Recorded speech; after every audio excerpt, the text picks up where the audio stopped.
ఏమాత్రం ఆలస్యం చేయకుండా మా మాస్ మహారాజా రవితేజ గారిని మాట్లాడవలసిందిగా రిక్వెస్ట్ చేస్తున్నాం. ఫస్ట్ ఆఫ్ ఆల్ మీ పేరేంటండి? శ్రవంతి. Hello everybody. మీరు కూడా చాలా ఎనర్జెటిక్గా ఉన్నారండి. ఆ వాయిస్ మొత్తం అంతా సూపర్గా ఉంది. సో ఎలా ఉంది ట్రైలర్? ఎలా ఉంది మీకు? అంటే ఈసారి సరదాగా పండగకి గోల్ చేద్దాం, అందరం బాగా ఎంటర్టైన్ అవుదాం. అండ్ ఈ సంక్రాంతికి ఏంటంటే ఇది ఒకటే కాదు, అన్ని సినిమాలు ఎంటర్టైన్మెంట్ సినిమాలు. So full entertainment. ఈ సంక్రాంతి టోటల్గా ఎంటర్టైన్మెంట్ సంక్రాంతి అవుద్దని నా ప్రగాఢ నమ్మకం.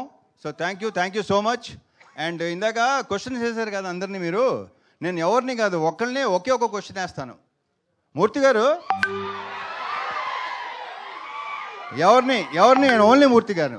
ఇందాక వేసిన క్వశ్చన్ వేసినప్పుడు మూర్తి గారు చాలా హైపిస్లో చాలా తప్పది అన్నాడు. ఆయన చాలా గట్టిగా అన్నారు. ఆయన ఒకటి చెప్పండి మూర్తి గారు, బీ ఆనెస్ట్. అడిగినా మీరు అడుగుతారు కదా నన్ను. ఓకే సరే. మిమ్మల్ని ఇబ్బంది పెట్టే క్వశ్చన్ అదే కాదు, డెఫినెట్గా 100%. నేను అలా ఇబ్బంది పెట్టినాను ఎవరిని, నేను ఇబ్బంది పడినో ఎవరిని పెట్టను. మూర్తి గారు పెళ్లి తర్వాత అలా చేయడం తప్పు అన్నారు. తప్పే. ఇప్పుడు ఆనెస్ట్గా చెప్పండి, పెళ్ళికి ముందు మీ గర్ల్ ఫ్రెండ్స్ ఉన్నారు లేదా? పెళ్ళికి ముందు ఉన్నారు ఎంతమంది? ఆయన ఉండండి బాబు ఒక నిమిషం. సార్ ఇప్పుడు ఎక్కడ నేను రివైండ్ చేసుకుని లెక్క చెప్పాలి మీకు చెప్పండి. ఏంటిది? నేనేం నా స్వీట్ మెమరీస్ ఆటోగ్రాఫ్ లాగా ఇప్పుడు నేను మొత్తం లెక్క తీయాలి కదా. ఇప్పుడు నచ్చారు, సూపర్. మన ఇద్దరు పక్కన మాట్లాడుకుందాం తర్వాత. Okay thank you.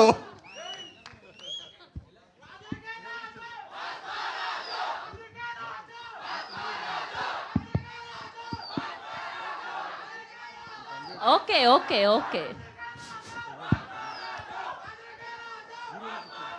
Just starting ఆయన